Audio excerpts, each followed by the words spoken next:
Emprender no siempre empieza con un plan de negocios. A veces empieza con una pregunta. En este caso, ¿cómo puedo generar un cambio real? Para Marina Múscolo la respuesta la encontró en el campo, donde su formación como ingeniera agrónoma la acercó a una realidad que la marcó. Las mujeres rurales necesitaban una fuente de ingresos propia. Así nació Reinas de Corazones, una empresa de triple impacto que busca hacer un mundo social y ambientalmente más saludable. Un proyecto que no solo promueve la apicultura como oficio sustentable, sino que también transforma la manera en que consumimos. Lo que comenzó con 4 colmenas y muchas preguntas se convirtió en una marca que combina propósito, calidad e impacto social. En esta charla vamos a hablar de cómo se construye un negocio con raíz y con visión de futuro. Cómo logró Marina convertir su pasión por la naturaleza en un emprendimiento viable. ¿Cuáles son los desafíos de sostener un proyecto con impacto social en Argentina? ¿Y qué lecciones nos pueden dejar las abejas sobre el trabajo en comunidad y la resiliencia? Bueno, un montón de preguntas. Tengo una excelente noticia para compartirles. Y es que Bloom Life Argentina, la marca de suplementos adaptógenos que hace más de un año yo consumo, es sponsor oficial de Nope. Están ellos felices de acompañar un proyecto como Nope y yo no podía estar más honrada de tener un partner en el que creo y que vengo consumiendo. Así que bueno, la única condición era que además de que yo me viera beneficiada, toda la comunidad va a tener un acceso a un 10% de descuento con el código NOPE, N-O-P, entrando a bloomlife.co cada vez que quieran comprar. Así que bueno, parece una gran noticia. Las alianzas que son producto de la sinergia y de compartir valores y propósitos me parece que son las que mejor funcionan. Y por otro lado, les quiero agradecer por estar del otro lado, como siempre. Muchos besos. Gracias, Marina, por estar acá. Gracias. Vos y tus abejas. Bueno. Muchísimas gracias. Gracias por la invitación. Un privilegio, ¿no? Acá en el pod hago una pregunta de rigor y después saltamos un poco más de lleno, pero me interesa el recorrido y ver cómo empezó todo esto. Y me gustaría mucho saber qué querías hacer cuando eras chiquita. Bueno, dudé, ¿viste? Lo primero que quise ser era veterinaria. Creo que hay muchos chicos que quieren ser veterinarios. Yo amaba los animales. Y después dije, bueno, no los quiero ver sufrir. Porque dije, bueno, una carrera de veterinaria es siempre curarlos. O yo lo interpreté de esa manera. Claro. Y entonces me volqué más hacia la producción de los animales. Porque me amaba no solo los animales, sino la naturaleza. Y bueno, elegí agronomía. ¿Pero venías de crecer en un campo? No. ¿Urbana? No. Urbana, nací, en San Isidro, me crié en Martínez, pero desde ahí tenía esa vinculación. O sea, la salida de la luna, iba todos los meses que salía la luna, iba al río, a la bajada, y veía la salida de la luna. Iba a la reserva de Costanera Norte, y así hice el curso ahí de avistaje. Claro, y recorría la reserva. Con Sofía Heinón, estuvo en el podcast. Mirá. Sí. Mira, y eso, o sea, era una cosa de un vínculo con la naturaleza tuyo, no compartías con nadie en tu casa eso. O tus padres, alguno te había fomentado, un abuelo, tío. Mira, con mi mamá, a mi mamá le gustan mucho las plantas, estudió paisajismo, ejerció de paisajista y recorríamos muchos viveros. Típico, viste, con mamá era los sábados vamos al vivero y eso tuvo mucho que ver. Sí, eso puede ser. ¿En la UBA estudiaste? Estudié en la UBA. ¿Y ahí cómo fue? ¿Era lo que vos te imaginabas o por algún momento dijiste, no, esto no era lo mío? En todo momento dije, esto es lo mío. Bien. Tanto desde lo que estaba estudiando, desde el ambiente, que era como todo rural. Sí, fue lindísima la carrera, lindísima. Y sí, en todo momento lo sentí como que era lo que quería hacer. ¿Y cuál fue tu primer trabajo cuando terminaste? Mira, terminé y trabajé, mi primer trabajo fue en Pinamar Sociedad Anónima, poniendo pinos en médanos vírgenes. Bueno, Pinamar tiene 3.000 hectáreas, en ese momento eran 3.000 hectáreas, 1.000 eran la ciudad de Pinamar, 1.000 la forestación, que abríamos con una cuadrilla de desmonte cortapicadas ahí para los incendios, y 1.000 que forestábamos, había 500 que forestábamos, teníamos un vivero y esas plantitas, mini pinitos así, los poníamos en los médanos con una cuadrilla. de gente que los plantaba. Y ese fue mi primer trabajo. ¿En los médanos, en la arena? En la arena. ¿Crecen bien? Viva, en la arena viva y crecen bien. ¿Qué quiere decir la arena viva? La arena viva quiere decir, a veces hay médanos vivos, que son médanos que con el viento se mueven de un lado para el otro. Sí. Bueno, a veces eran médanos vivos, a veces eran semi asentados con algún pastito, pero sobre eso plantábamos los pinos y nacen los pinos que están hoy en Pinamar. Así que ese fue mi primer trabajo. Fue muy lindo. ¿Y era como un trabajo de temporada? O sea, hasta que se terminaban de plantar los pinos. No, era full time. ¿Y cuánto tiempo estuviste ahí? Ese fue mi primer trabajo, estuve 1 año en mi primer trabajo en Pinamar. ¿Y ahí no había animales involucrados? No había animales involucrados. Y ahí dije, no, yo quiero estar en cultivos extensivos, ver, bueno, lo típico que hace un agrónomo, soja, maíz. Y entonces me volqué más a un pool de siembra, que yo vivía en Pinamar, bueno, en Madariaga, y empecé a trabajar ahí, en un pool de siembra. ¿Por qué vivías en Madariaga? Esa parte no contaste. Bueno, mi familia tiene campo ahí. O sea, había un campo. Había un campo que mi papá compra cuando yo era chica, ¿sí? Pero en mi niñez, primera niñez, nunca fuiste no existía, al campo. No existía. Okay. Y después empezaste a ir. Después empezamos a ir y bueno, toda esa naturaleza que yo veía en la reserva se me hizo un mar de naturaleza y fue una fascinación, con toda la ruralidad, con toda la naturaleza del campo. Y fue la razón por la que estudié agronomía. ¿Y ahí empezaste a trabajar en ese campo? En un momento sí, en un momento trabajé también ahí, empezamos a sembrar, ganadería, agricultura, sí. ¿Qué es lo que sentías en ese momento que te entusiasmaba de eso? Mira, ahí me empecé a dar cuenta que como agrónomos lo que hacemos es gestionar la naturaleza, porque empecé a también tener dilema de todo eso que a mí me gustaba natural, yo lo estaba modificando también. Claro. Entonces eran esas dos cosas, la dualidad de qué lindo hacer producir algo, que produzca un alimento, pero al mismo tiempo cómo me gustaba el ecosistema anterior. Entonces ese mix, ¿no? De me gusta poder producir encontrados. Me gusta producir un alimento, pero me gusta también que quede una parte y armamos todas las partes, bueno, de los bajos, lagunas, que queden naturales. Porque hay maneras de producir respetando, digamos, un poco más ese medio ambiente y otras que no. Totalmente. Okay. Y mi profesión en los últimos años viene cambiando un montón en ese aspecto. Haciendo cultivos para nutrir la tierra, para después hacer un cultivo de alimentos, dejando áreas naturales, donde tenés especies naturales que ayudan a los polinizadores justamente. Bueno, hay un montón de prácticas. No labranza del suelo, la siembra directa, que no removés todo el suelo, sino que sembrás sobre el tapiz que hay, entonces, bueno, no erosionás tanto. Ahora, ¿esas son cosas que no se sabían antes o se sabían y no? ¿Por qué razón? No sé, porque se me ocurre que no remover es incluso menos costoso que remover, ¿o no? Bueno, pero no había forma, porque la forma mecánica era la forma mecánica de controlar malezas. Okay. Y después empezó la forma química de controlar malezas, y eso facilitó la siembra directa. Y había cosas que no se sabían, como por ejemplo la importancia de tener áreas naturales, la importancia de flores naturales, la importancia de los polinizadores. Claro. Había muchas cosas que estaban en descubrimiento, en investigación. Y bueno, es lo que hizo cambiar toda la agronomía en los últimos años, para mí.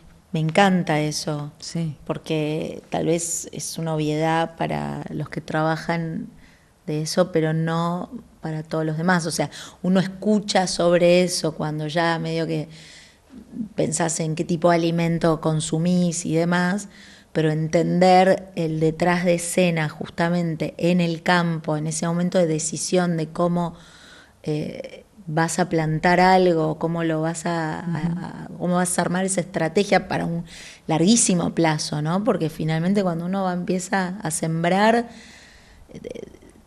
hay que pensar como y meses, no años. Años. Porque no solo estás pensando en ese cultivo que vas a sembrar ahí, que probablemente no se tenga 4 o 6 meses hasta la cosecha, sino es qué cultivo va a seguir después. Y en función de eso, cómo ese cultivo va preparando el terreno para el cultivo que vas a hacer después. ¿Y cómo vas a hacer para tener menos impacto, ¿no? ¿Qué químicos por ahí ahora? Mucho biológico está surgiendo. El negocio de los biológicos es impresionante cómo está surgiendo por la necesidad de utilizar menos químico y más producto biológico.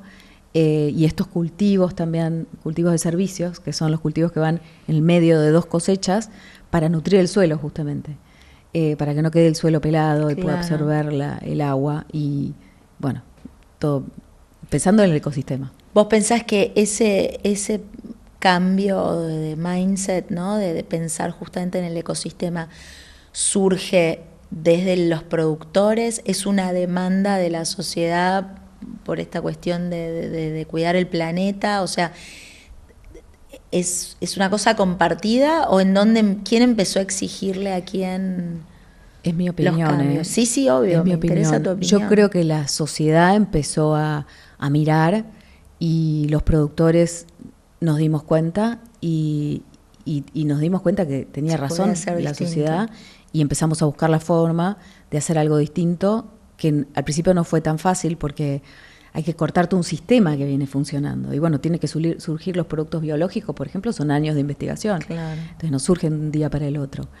Pero en mi opinión creo que vino de la sociedad, que somos todos. Sí, que finalmente los productores obviamente son la sociedad. Lo que pasa es que uno viene haciendo algo por décadas y décadas y no se plantea quizás que puede ser distinto y de repente alguien de afuera levanta la mano. Sí. Qué interesante. Sí. Bueno, ¿y cómo empieza justamente tu mundo en la apicultura? Bueno, mi mundo en la apicultura surge en realidad primero con la mujer rural, porque yo empiezo a observar, recorriendo campos, empiezo a observar a la mujer rural. O sea, la mujer siempre estaba en su casa. Yo la conocía porque, bueno, trabajaba con los hombres en el campo y después pasaba, conocía a la familia y así conocía a la mujer. Y entonces la veía siempre en la casa y con tareas domésticas. Y entonces a los dueños de esos campos yo les decía, pero esta mujer vos le estás dando todo, le estás dando una casa, comida, internet después de la pandemia muchas veces, y no un trabajo, y perfectamente puede trabajar, puede hacer todo lo que hace el hombre, puede manejar el tractor, puede andar a caballo, muchas lo hacen, andan a caballo, ayudan en la guachera, puede hacer cartas de deporte, pero bueno, venía muy lento ese cambio, y a mí me dolía, ¿viste? Verlo así. Y no soy una persona con mucha paciencia, por suerte. Pero vos veías que las mujeres estaban como aburridas, como, claro, no, como yo lo que veía es mucha mujer, mucha mujer que disfrutaba mucho la naturaleza como yo, porque la mujer que decide irse al campo es porque le gusta. Y no la dejaban salir, siquiera. No, sí salir, pero no tenía un ingreso. Entonces muchas me decían, yo me voy a tener que mudar al pueblo porque yo quiero mi independencia económica y no tengo un ingreso acá donde vivo. Muchas crían gallinas o tejen o bueno, tienen distintas actividades, pero sin un ingreso, una forma. O sea, las usaban para algunos trabajos, pero no era una cosa remunerada. Sí, no es que las usaban, no es que las usan para algunos trabajos. No las usan, pero digo, estaban a disposición, podían. A veces colaboran con algunas cosas, a veces, qué sé yo, hacen tareas domésticas en alguna de las casas. Claro. Pero estaban relegadas a ese tipo de función. Claro, sí. Y bueno, a mí me parece que la mujer rural es una herramienta importantísima, sobre todo para que esa familia se quiera quedar en el lugar, y además que tiene muchísimo potencial. Generalmente terminan la escuela, están capacitadas, pueden hacer un montón de cosas desde el mismo lugar. Pero bueno, venía muy lento esto, y yo empiezo a pensar, bueno, hay que hacer algo con, ¿no? Que ellas puedan hacer algo más. Y entonces en mi profesión empiezo a escuchar de la importancia de los polinizadores y las abejas. Así es cuando empiezo a escuchar lo importantes que son para la generación de alimentos, para que las plantas se puedan reproducir. Me gustaría que lo expliques eso. Bien. ¿Puede ser? Sí, perfecto. Gracias. Los polinizadores, las abejas y otros polinizadores, hay otros, mariposas, moscas, desde murciélagos, por ejemplo, son polinizadores. Mira. También. Lo que hacen es llevar el polen de una flor masculina a una flor femenina. Y lo que hacen es esa polinización, eso se llama polinización. Entonces fecunda eso y produce un fruto, la flor, ¿sí? Pero necesita el 70% de las plantas con flor, 70% de las plantas con flor necesitan la polinización de algo, de algún insecto, un polinizador.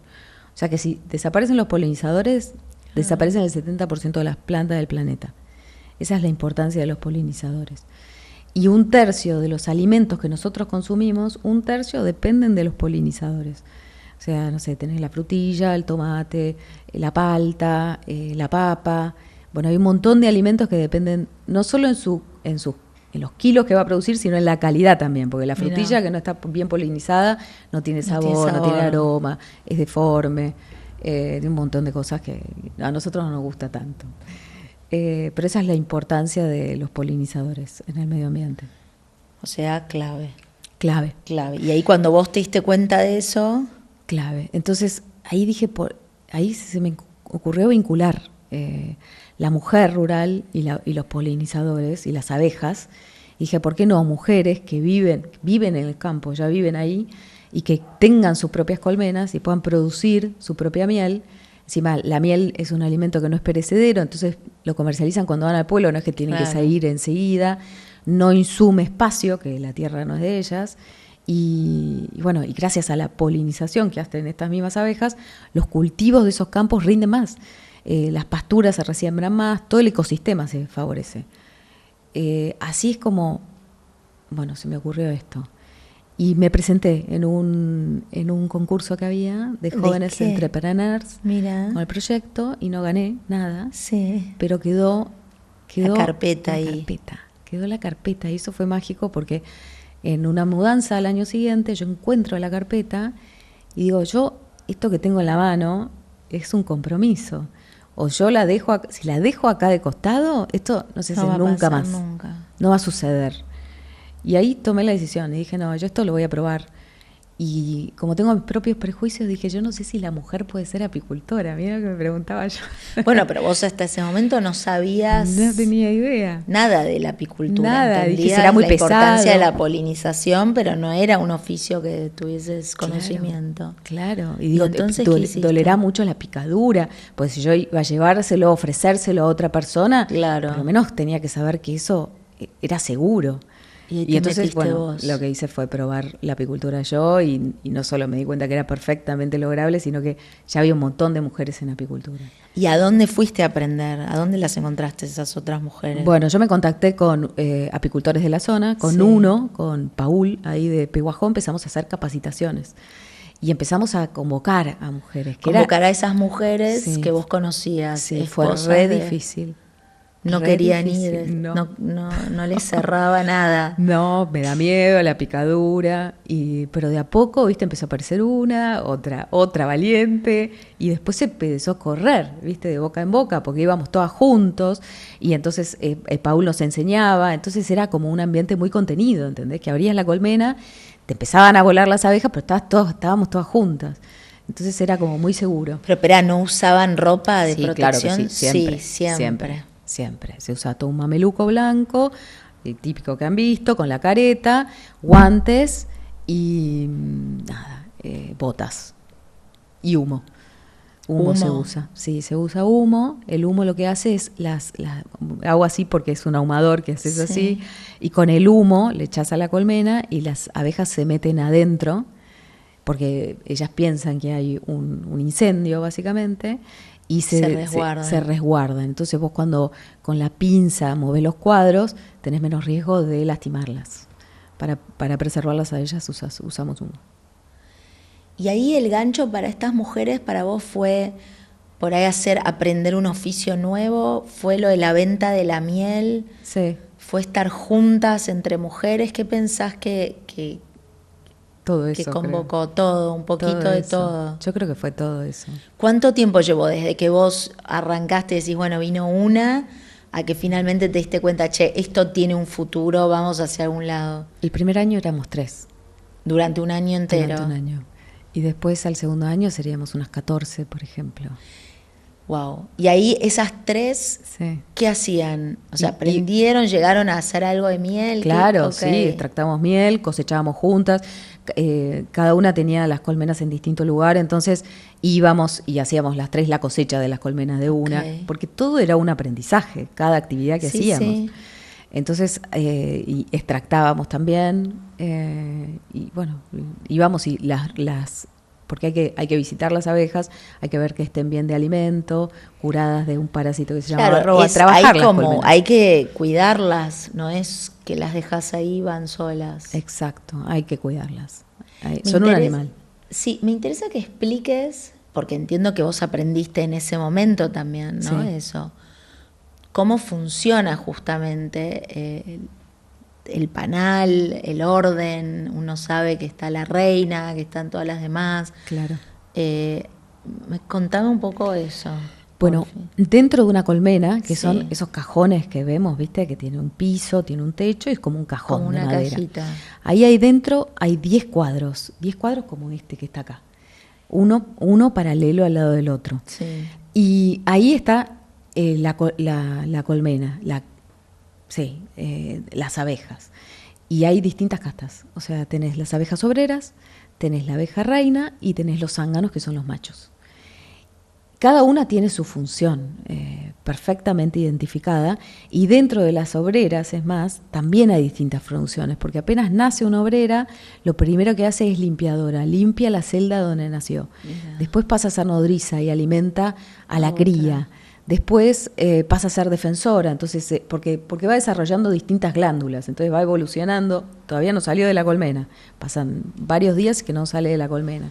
Y va evolucionando ahí y pasa a defender cuando desarrolla la glándula de la pitoxina, que es el veneno de la abeja. Y por último, es pecoreadora, que es la que sale y hace el vuelo de buscar néctar y buscar polen. Pero toda la colmena funciona, yo siempre digo, como un reloj suizo, ¿entendés? Todo está milimétricamente calculado, cada una tiene su función y lo que hacen es trabajar. La abeja reina, por ejemplo, sale, hace su vuelo de fecundación, que es un vuelo en su vida, un vuelo de fecundación en su vida, se fecunda con varios zánganos, vuelve a la colmena y pone huevos. O sea, los zánganos están afuera de la colmena. Los zánganos están afuera y adentro de la colmena, son muy particulares los zánganos porque son los machos de la colmena. Claro, ahora entiendo los zánganos. ¿De dónde vienen? Y los zánganos pueden entrar, las abejas solo van a su colmena, si van a otra colmena son echadas. El zángano puede ir a cualquier colmena y comer de cualquier miel de cualquier colmena, por ejemplo, tiene como vía libre. Tiene ese privilegio. Tiene ese privilegio, sí. Pero son muchos menos. Sí, dentro de una colmena hay, en temporada hay 60.000 abejas, más o menos, una reina y 400 zánganos, son muchos menos. O sea, su función es fecundar a la reina, nada más. Fecundar a la reina, y tiene alas muy potentes, porque son alas muy fuertes, es muy robusto.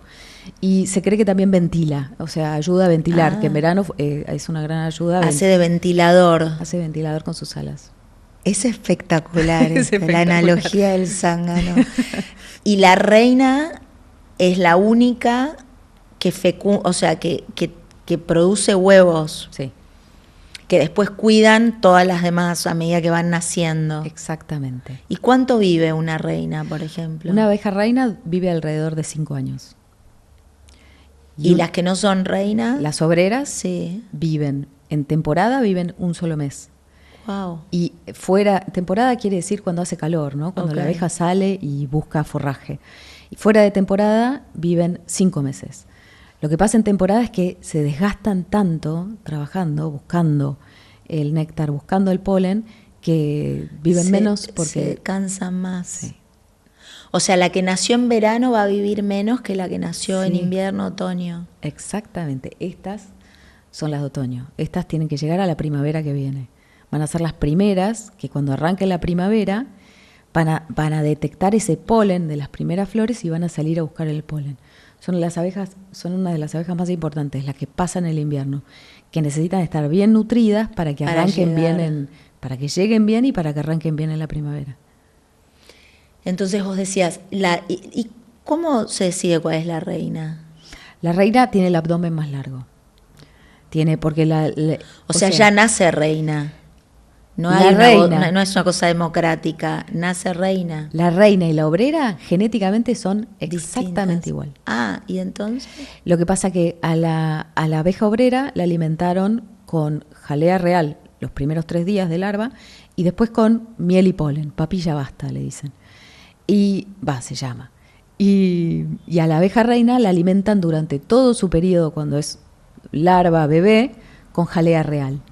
Eso es el poder de la nutrición, eso hace que esa mejor nutrición le facilite desarrollar todos sus ovarios y que pueda tener ese abdomen largo y que pueda ser fecundada y sea reina. ¿Pero quién la alimenta con la Las jalea? abejas obreras. Por eso, ¿entre ellas deciden a quién van a alimentar diferente? Así es.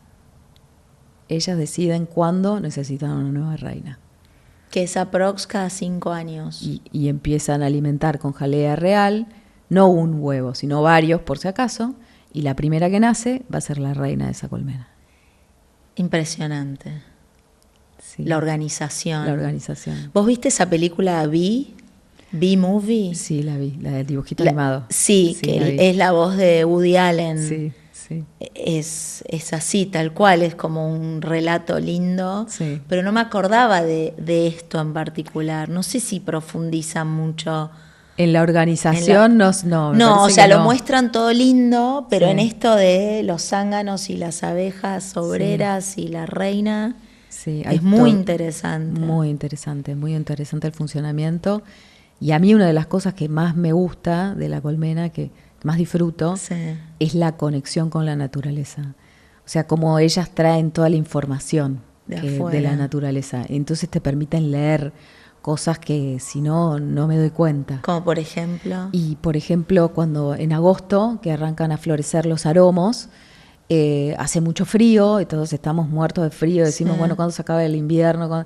Yo digo, bueno, yo ya siento la primavera, porque abro la colmena y veo las abejas que están entrando todo ese polen, y la abeja reina, porque las abejas le están diciendo, está ampliando el nido, está poniendo cada vez más huevos, está haciendo esa colmena cada vez más fuerte, para cuando explote la primavera en serio y haga calor, toda esa población, haya mucha población para buscar el néctar y juntar miel.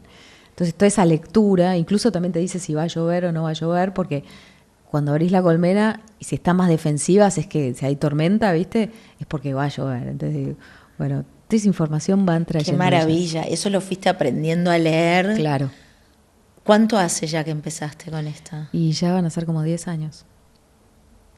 ¿Y cuándo aparece Reinas de Corazones? O sea, inmediatamente ya le pusieron un nombre, ya sabían, o sea, ¿empezaste a brandear desde el principio o surgió después? No, surgió al año, 2 años más o menos, el empezar a producir esta miel, porque ¿qué es lo que hicimos? Empezamos a entregar equipos. Una vez que terminaban el curso, que aprendían, Sí. tenían que arrancar. Entonces empezamos a buscar fondos para entregar, aunque sea unas colmenas, 4 colmenas, en principio, todo el equipo, el mameluco, la pinza, el ahumador, que cuestan plata como para poder arrancar. Claro. Y entonces nos dimos cuenta que teníamos que funcionar igual que la colmena, en el que todos colaboran con todos y no simplemente que reciban, ¿no?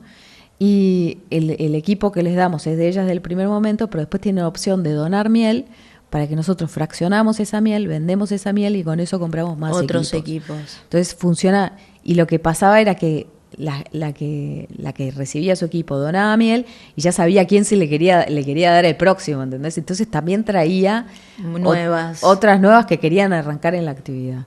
Y bueno, y a partir del INTA, porque empezamos a vincularnos con INTA, en Azul, con Leo, Frigoli, y en la pandemia lo que nos pasó es que había chicas que habían recibido sus colmenas, pero no sabían, o sea, tenían que trabajarlas, pero nosotros no podíamos llegar para ayudarlas. Entonces ahí hicimos el curso virtual y ahí es que pudimos llegar a 3.000 mujeres en todas las provincias, porque estábamos solo en provincia de Buenos Aires hasta entonces, y en 17 países más. Ah, en 17 países más. Este año son casi 2.000 inscriptas en el curso de iniciación apícola. Online. Online, sí. Y todos nos critican porque nos dicen, ¿pero por qué le pusieron mujeres apicultoras? ¿Que es un tema especial para mujeres? No. Claro. Y con nuestro disertante de INTA también, lo que encontramos que si ponemos iniciación apícola, no se inscriben 2.000 mujeres apicultoras. Entonces, para que sea Tiene que ser lo que Sí, es el tiene que poder estar de la enfocada la comunicación. comunicación. Sí.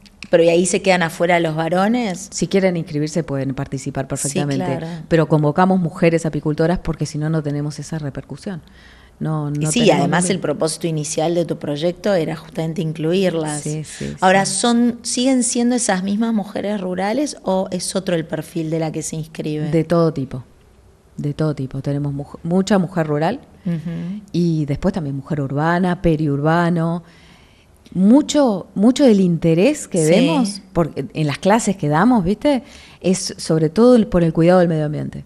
O sea, Eso te iba a decir. Ahora, hubo una toma de conciencia sí. y ¿qué hacen?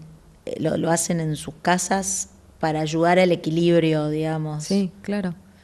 Crían una colmena, 2 colmenas, 3 colmenas, para tener polinización, para tener su propia miel de consumo o por ahí para crecer.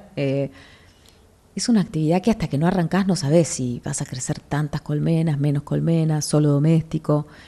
¿Por qué? ¿De qué va a depender eso? ¿De si te gusta y le empezás a meter más garra? Totalmente. Sí, te tenés que bancar la picadura de abeja. Eso te iba a decir, ¿qué onda? Sí o sí en algún momento Sí, las pican. sí, sí, sí, sí. ¿Por qué pica la abeja? Pues yo te estaba contando justo antes de que empezáramos a grabar que escuché en una entrevista también una chica en Estados Unidos Sí. que había arrancado justamente sacando colmenas de casas Sí, en las enjambres. en enjambres que estaban como invadiendo hogares. Y así aprendió el oficio.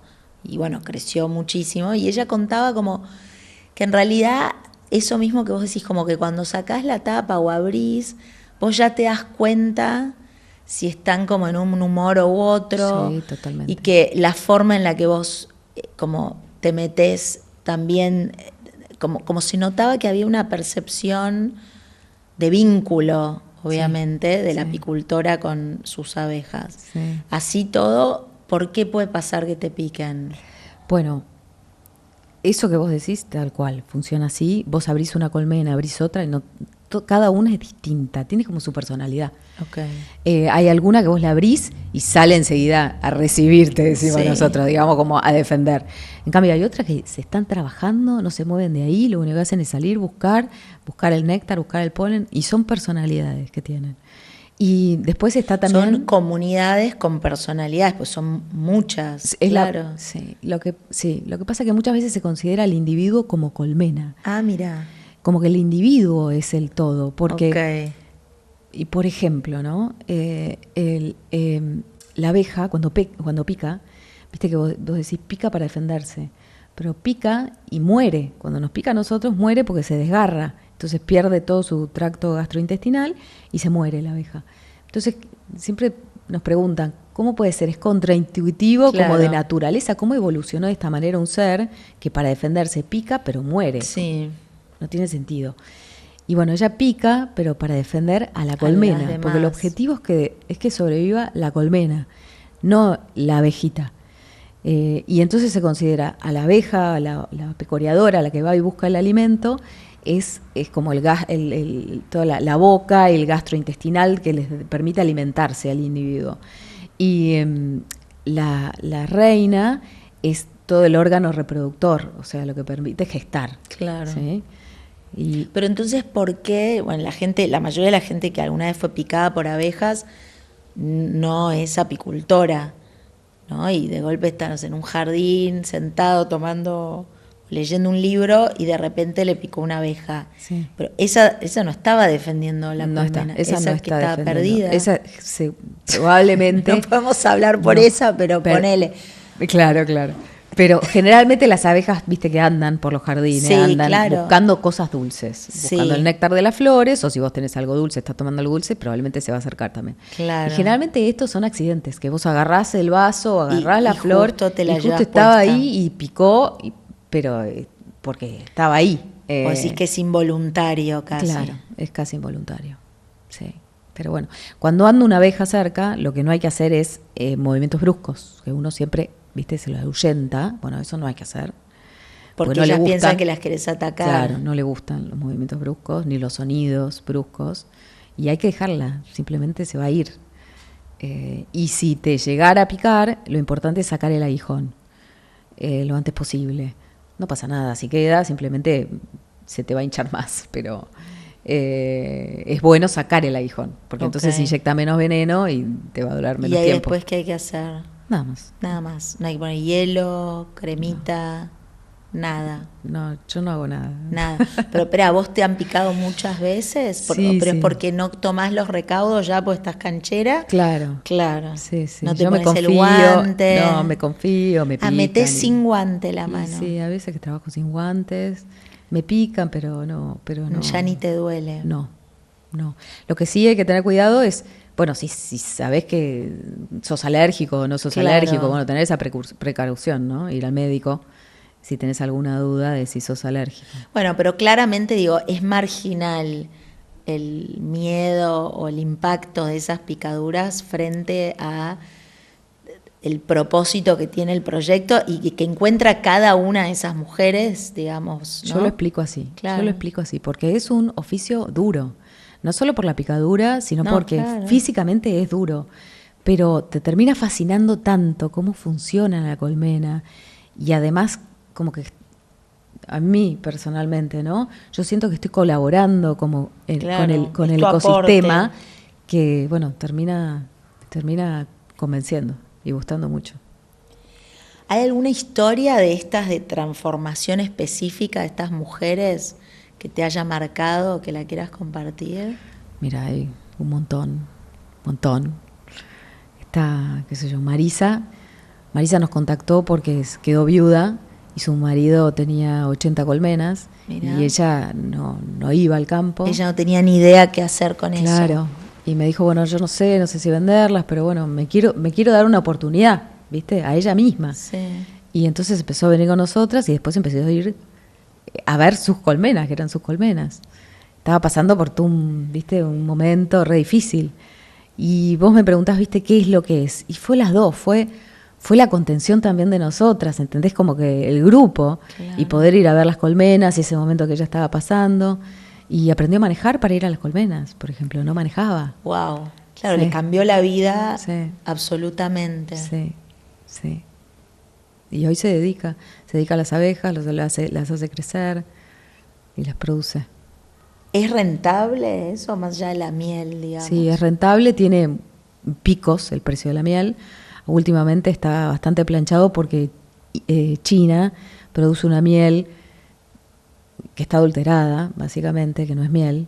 Entonces, bueno, entra en los mercados con precios muy bajos. No te puedo creer. Sí, y entonces... ¿Que una miel que no es de abejas? Claro, sí, con jarabe de arroz, en algún momento lo adulteraba. Siempre encuentran como la forma de diluir. La estiran. Claro. Wow. Claro. Pero bueno, acá en Argentina las mieles que hay China. Son excelentes. Y si yo tengo que recomendar, compre miel a un apicultor. Cómprensela directamente a un apicultor, porque ahí se aseguran que es una miel pura, se aseguran que es una miel que tiene todos los atributos. Todos los atributos. ¿Viste? ¿Cuáles son los atributos de la miel? Mi papá, me acuerdo cuando vivía, pero digo, era un fan de la miel. Él le ponía miel al mate, por ejemplo. Mira. Él iba a un lugar que se llama la Casa de la Miel, que no sé si sigue existiendo, sí. Que la vendían al por mayor. Uh-huh. Lavaba los frascos de detergente, esos que tienen el pico así. Sí. Los limpiaba para que no quedara resto de detergente y se iba a cargar esos bidones de 1 litro. Claro. Y entonces después con el pico vertedor... Claro, lo volcaba en la miel, lo ponía en la galleta de arroz, todo era miel, y él decía, la miel es un antibiótico natural. Entonces, cuando estábamos resfriados, qué sé yo, era una cucharada de miel. Es así. ¿Es así? Es un antibiótico natural, es un antiséptico natural, sirve para cicatrices. ¿No te la puso nunca en una cicatriz, en una herida o algo? Tenía él. Bueno, porque tiene tanto contenido de azúcares que es eso. Claro, como para curar las cicatrices en los hospitales todavía lo hacen. Claro. Y viste, cuando abrís un frasco de miel... Eso no me sale la palabra, no importa, perdón. No lo sé. Cuando abrís un frasco de miel nunca tiene un hongo, nunca tiene nada. ¿Viste? Es verdad. No se forma eso, y también es un antioxidante natural. Tiene un montón de propiedades. Ahora, a nivel azúcar, por ejemplo, el impacto en el cuerpo? ¿Tenés idea si es algo que te hace subir como muy rápido la glucemia, te hace picos de glucemia o no, la estabiliza? No sé el No pico de la sabes. glucemia, debería saberlo, Sí, porque es un no, dato re interesante. es un dato interesante porque en Pero un no deja de momento- ser un azúcar, ¿no? Eso No, sí, eso con ya cuidado. lo sé, pero viste que obvio que nada se puede tomar, o sea, todo es muchas aristas de una conversación, pero en el momento que era como el- el- la guerra al azúcar o esta comprensión de los picos de glucemia o qué generan esos picos y tener muchísimos picos a lo largo del día o incluso en los niños el impacto de eso, Sí. cuando uno empieza a comparar, bueno, el azúcar blanca versus azúcar negra o miel versus, no sé, el jarabe de maple, de arce, de no sé qué, Sí, es interesante entender el impacto de la miel, sí, porque es totalmente. otra conversación que hoy se da. Totalmente. O sea que uno se puede poner la miel en la cara, ponerle hacer una mascarilla de miel. ¿Vos te Claro. haces? ¿Vos tenés la No. piel espléndida? Tendría que decir que sí, entonces. No sé, pero de repente ahí como explorar. No, pero para las heridas a veces la uso y la uso Directo. mucho, sí, directo, y la uso para, ¿cómo se dice? Como edulcorante, en vez de azúcar, Sí, claro, para endulzar. para endulzar como fuente natural de azúcares. Ahora, y la miel de ustedes, ¿no? O sea, ahora, hoy, ¿eso se comercializa en dónde? Porque ahí es como que vos decís, bueno, por un lado empezaste a producir, creaste esta cadena, tenés el curso de la gente que sí. quiere ser apicultora. Sí. ¿Cómo solucionaste la cuestión de la venta y la logística y los frascos y Bueno. el branding? Porque ahí surgió como todo otro Bueno, proyecto. en el branding fueron 3 amigas que me ayudaron, que son unas genias Sí. y que tienen mucha idea, porque a mí me encanta lo que hicimos con el Y frasco. sí. Y después toda la parte de logística, somos una empresa que nos terciarizamos toda la logística y tenemos distintas dietéticas. Lo que nos pasó es, teníamos nuestro primer lote Sí. fraccionado de frascos Listo. en marzo cuando viene el lockdown, o sea, el 2020 fue. Sí. Bueno, a la semana dijeron se cierra todo y nosotros teníamos todo fraccionado en Peguajó. Listo para... Y dijimos, chao, acá estamos Chao. fritas. Vamos a ir a miel. Vamos a abrir nuestros propios frascos y comer esto. Pero fue mágico porque a partir de la pandemia fue el boom de las dietéticas. Entonces Claro. empezó a ser exponencial la demanda. Habría una dietética por cuadra, fue una cosa de locos. Y ahí empezamos, bueno, a distribuir. Y la ahí miel. vos misma ibas a presentar a las dietéticas el producto. Ahí las contactábamos, sí, casi todo por Instagram. Y si no, con la empresa de logística hacemos la distribución. Eso, así. O sea, hoy, ¿cuánto ocupa esto en tu vida? ¿Vos dejaste la agronomía por completo? No. No. No, Ok. yo tengo otro trabajo, yo hago trading de granos y además tenemos reinas.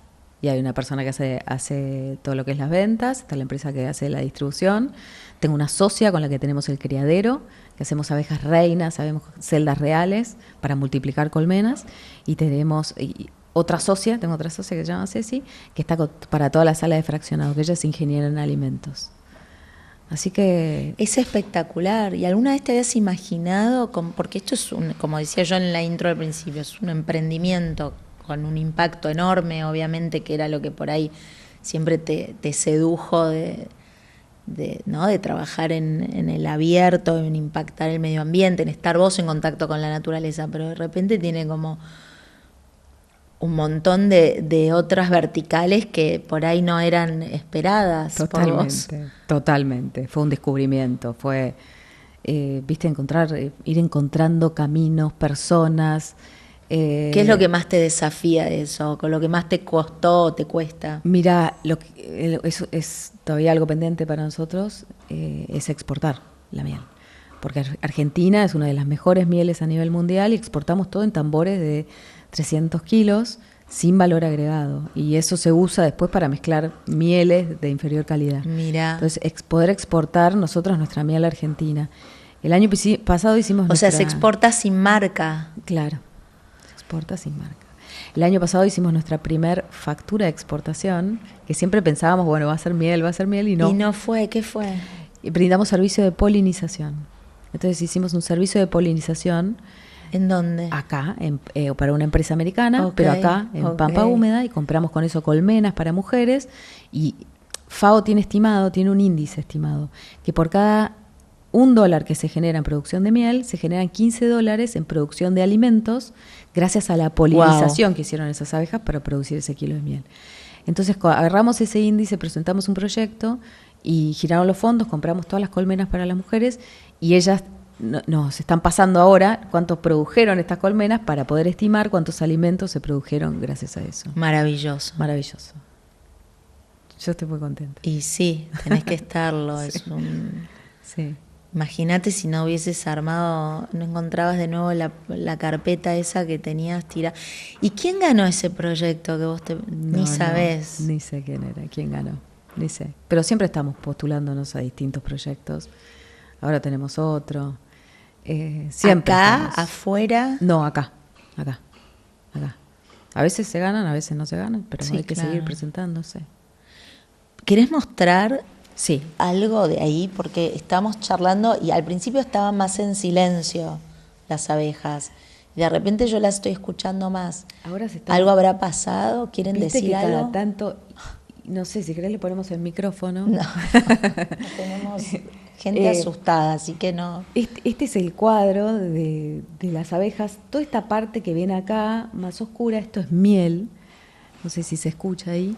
Esto de acá es miel, que ya tiene una capita de cera que se llama opérculo, que está lista para consumir. Por eso está así. Y todo esto que brilla acá, no sé si se alcanza a apreciar, esto es néctar que fueron entrando, que ellas van madurando y están produciendo la miel con eso. Cuando esté lista, que le sacan toda la humedad que tienen, le van a poner la capita de cera y ya queda lista para Cuando vos ves reserva. que está todo cubiertito, entendés que ya está listo. Esta miel está lista. ¿Y ahí qué haces? ¿Se saca? Esto va a quedar para ellas para todo el invierno. Sí. Este no se va a tocar, pero si no, si fuera un cuadro sin cría, porque este tiene cría acá. Si fuera todo un cuadro de miel, tendría todo esto tapado. Sí. Se les saca con calor o con un tenedor toda esta cera y se pone como en una lavarropas, Sí, bueno, una de los centrifugadora, de los centrífugos. Se ponen todos los cuadros así y por fuerza centrífuga sale la miel y cae para abajo y ahí la juntamos en un tambor. Así se produce, pero no tiene ningún proceso, o sea, esa miel después es la que va directo al frasco. exactamente, no tiene ningún proceso. De acá, de esta celda, por fuerza centrífuga sale y va y cae en un tambor y de ahí va al frasco. No tiene ningún proceso la miel. ¿Y cuánta miel producís Por colmena. por colmena? Se suele calcular. Ok. Por colmena, en nuestra zona, porque hay distintas zonas, hay zonas que producen más, zonas que producen menos. En nuestra zona se producen unas 20, 30 kilos de miel. Pero eso por depende del medio ambiente, la cantidad de plantas. Totalmente. Y este año fue esto un que muy buen decías año. vos. Okay. Puede producir 50, 80 kilos. Wow. Sí, es una locura. Pero en promedio estándar, nosotras producimos eso, unos 20, 30 kilos. ¿Y el sabor de la miel se ve afectado por el contexto también? También, Okay. también.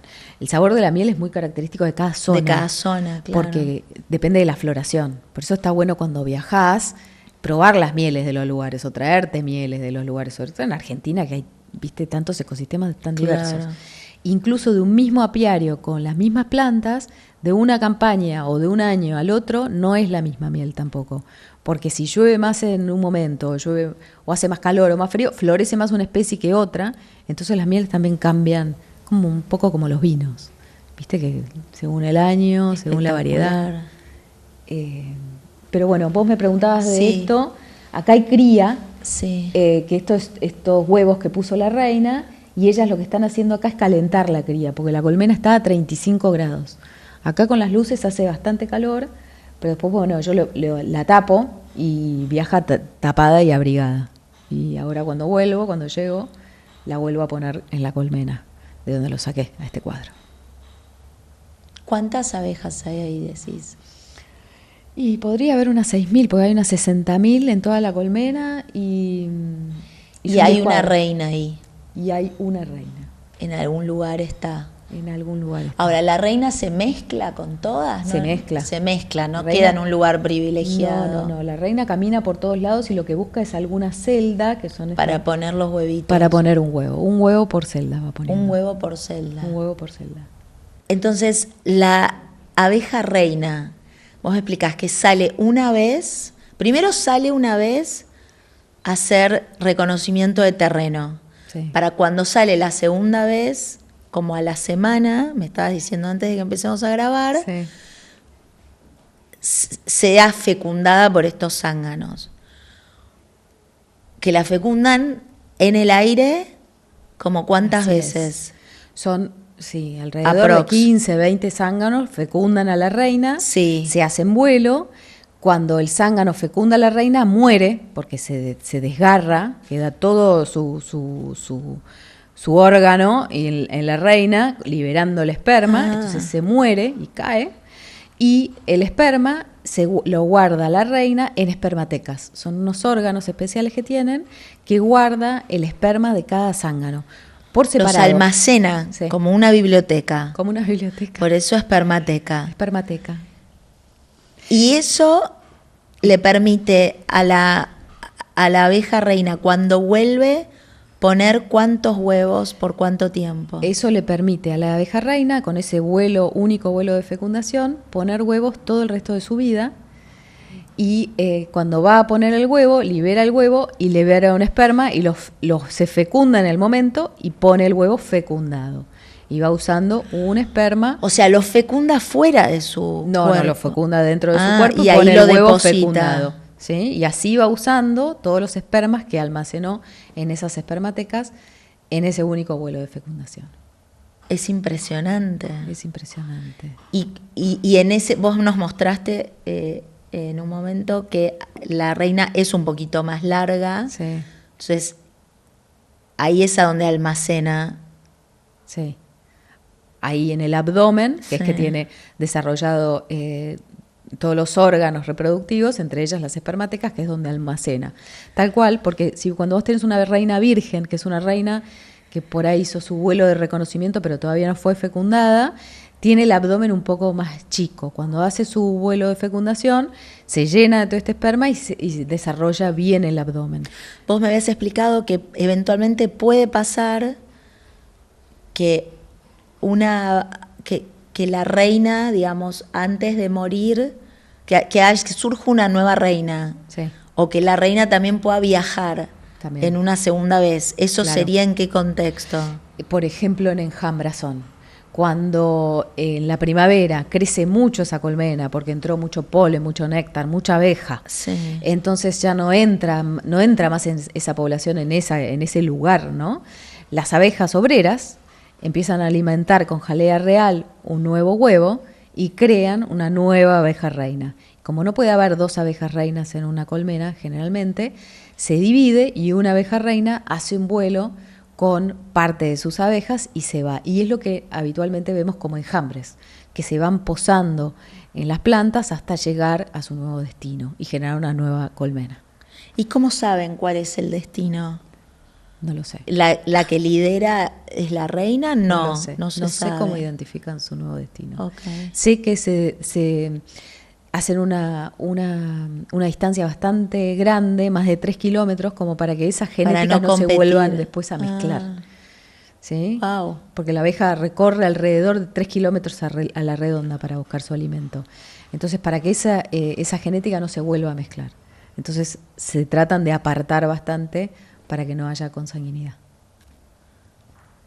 Impresionante. Y no se sabe cuál es el huevo que se le da la jalea real, pero debe haber algún indicio, o vos decís que no. ¿Cómo identifican o es aleatorio? Ellas? ¿Cómo identifican ellas cuál va a ser la próxima reina? No sé cómo eligen el huevo, sí empezás a ver que empiezan a estirar esa celda y a hacer una celda más grande, porque la celda real No sé si la vieron alguna vez en un panel, es una celda más grande. Te das cuenta cuando van a hacer una abeja reina porque es una celda grande de cera que estiraron y que adentro está por nacer una abeja reina. ¿Y entre ellas nunca se lastiman? ¿O puede pasar que haya como una especie de...? Pueden lastimar, por ejemplo, si entra una abeja que no es de esa colmena, trata de entrar, Ajá. la sacan. ¿Sí? Y si nacen 2 abejas reinas, la primera que nace trata de matar a la que está por nacer. Se pelean. ¿No? Pero ahí fue como un error que alimentaron a 2 no, con la jalea real. Suelen alimentar a más de una por si acaso falla. Y la primera que nace o la más fuerte es la que termina ganando, mata al resto y queda ella. Tremendo, es como una historia romana, greco-romana esto. Sí. Fascinante. Cada pregunta lleva una pregunta más. Sí. Y yo me podría quedar acá horas con vos, sí, Marina, sí. Me encanta. O sea, el futuro, la idea es exportar. Sí. ¿En algún momento vas a dedicarte solo a esto o no? No lo sé. ¿Podés por ahora hacer Podría ser, pero no lo sé. Pero hoy es un proyecto que te genera placer. Me encanta. Me encanta el impacto. Eso es lo que me genera. ¿Y a cuántas mujeres impactan? ¿Cómo lo medís? ¿Por año? ¿Esos cursos se dan cada cuánto? Por año, okay. Por año. Ya hay 3.000 mujeres capacitadas que terminaron el curso y este año hay casi 2.000 inscriptas por año. En Argentina y afuera. Y en Argentina y afuera. Y que recibieron equipos, son 50 mujeres que recibieron mamelucos, colmenas. ¿Y en qué países se anotan? Casi todas, bueno, son todas de habla hispana. Es de habla hispana. Claro. Entonces hay muchos de Latinoamérica, hay en Estados Unidos, hay una de Escocia este año, wow. No sé quién es. Capaz que es una argentina viviendo allá, bueno, o no pero sé. Sí. De Estados Unidos, de España. O sea, ¿el curso dura un año? ¿Cuánto dura el curso? Un año. ¿Y cómo es la cursada? Son clases por Zoom. Sí. Son los segundos miércoles de cada mes, de 9 a 12 del mediodía. Son con un capacitador de INTA, cada especialista da su tema. Empezamos con iniciación apícola, después hay una clase de nutrición, sanidad, y ellas pueden participar y sacarse las dudas, ¿no? Es interactiva. ¿Y cómo viste que cambió la vida de esas mujeres, las que originalmente te hicieron pensar que esto era necesario? Me imagino que seguís vinculada o las ves o has tenido la posibilidad de reencontrarte con algunas que se han vuelto apicultoras. Sí. ¿Qué ves? ¿Ves otra mujer directamente? ¿Les impactó en la vida familiar? Bueno, veo que tuvieron un ingreso extra en ese lugar donde viven, ¿entendés? Pudieron claro, ese es algo como más. El outcome o el resultado directo, pero ellas, ¿no? Esa cosa de... Sí, y también pudieron capacitarse porque dimos también cursos sobre cómo generar tu propia marca, cómo comercializar, cómo sacar los costos de eso, una clase de finanzas también dimos sobre cómo manejar tus finanzas, como que la actividad y es un puntapié para un montón de otras cosas también, ¿no? Poder poner tu propia marca, poder tener tu miel y venderla. Y además se me ocurre, bueno, yo que solamente tengo el privilegio de hablar con vos, pero que me esta mini clase, son una lección de vida en sí misma, ¿no? Por lo que vos me estás diciendo, o sea, verlas organizadas, eficientes a un nivel increíble. Sí. Esto de que salen a picar para defender el colectivo. Sí. La comunicación. Y empoderadas. Uh-huh. Sí, es un aprendizaje. Es un aprendizaje que empezamos a ver cuando empezamos a abrir las colmenas. Tal cual. Empezamos a descubrir todo esto, cómo funcionaban y bueno, te empieza a fascinar. ¿Y hay hijas de estas mujeres que ya se sumaron? Eso es muy lindo porque como siempre, generalmente hacemos las actividades fines de semana, estamos con los chicos. Claro. Entonces le ponemos el mameluco y vienen los chicos también, ¿viste? Y sí, ya hay muchos chicos que les gusta la actividad, que participan. Bueno, Lorena, mi socia, la del criadero, trabaja a ese nivel familiar, toda su familia. Su hijo, en realidad. Las hijas no, las hijas le dicen que, ¿por qué no criaste, no sé, chanchito de la India, abejas elegiste? Y no, pero las abejas tienen un rol, como vos acabas de explicar, Sí. fundamental Sí. en el equilibrio del medio ambiente. Sí, sí, sí. Gracias, Marina, un privilegio. Me parece admirable lo que estás haciendo. No, por favor, gracias por invitarme y gracias por mostrar las abejas que para nosotros No, ¿viste? Son creo nuestra que hay que pasión. difundirlo, obviamente. Espero haber sumado mi granito de arena. Me parece que no hace falta que todas salgan corriendo a ser apicultoras, pero sí es como imprescindible que todos entendamos el rol de las abejas, la importancia de la colonización de todo lo que vos estás diciendo. Yo no sabía que los murciélagos también son polinizadores. Murciélagos, sí. Pero ¿qué polinizan? Flores, siempre son flores. ¿Y la ¿no? llevan a dónde? O sea, de una No flor sabemos, masculina a una flor el polen a femenina. una femenina, sí. Como un colibrí, Como un colibrí también es pero otro polinizador. pobre de negro y de noche. Sí. Porque viste que ahí bueno, pero también hay flores nocturnas. ¿Quién las poliniza si no? Claro, y no, pero de eso nunca se habla. Claro. Porque por alguna razón lo poco que se sabe es de los cuentos Claro. o mismo el miedo que la gente le tiene a las abejas también es como un marketing creado. Obvio, pican, pero justamente hay que entender esto que estás diciendo. Sí, sí, sí. Bueno, es espectacular. Gracias por venir, gracias por traerlas. Y bueno, nos estamos viendo lo que necesites. Bueno, gracias. Es espectacular. No veo a la reina, pero... No, yo no sé cómo verías la reina realmente.